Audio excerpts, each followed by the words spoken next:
In today's video, I'm going to teach you how to create and use Docusign templates in 2026, step-by-step tutorial, 5 minutes. First, sign into your Docusign account so you're on the home dashboard.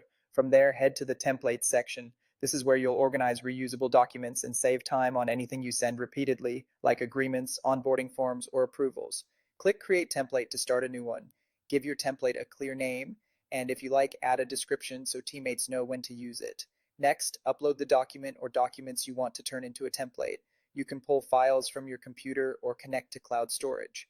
Before you upload, make sure the document is finalized, headers, footers, and page numbers set so you won't have to redesign it each time. Now add recipients as roles instead of specific people. For example, use labels like client, manager, or witness rather than typing real names.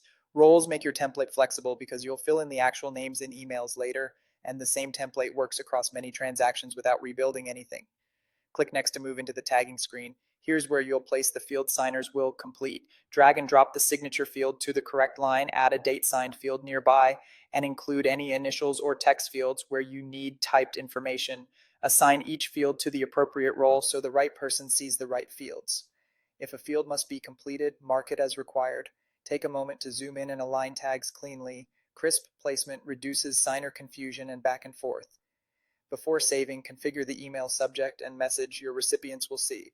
Keep the subject concise and the message informative, especially if your workflow needs specific instructions. You can also set reminders to nudge signers who haven't responded. When everything looks good, click Save and Close to store the template. To use your template, return to the Templates tab, find it, and click Use. Now replace the role placeholders with the actual names and email addresses for this transaction. Double check spelling and email accuracy to avoid delays. You'll see your document with all the pre-placed fields. Review the layout, make minor adjustments if this scenario needs them, and when you're ready, click Send. That's it. You've created a reusable Docusign template, assigned role-based fields, customized the email details, and sent it off. The next time you run this process, you'll be able to launch and send in a fraction of the time.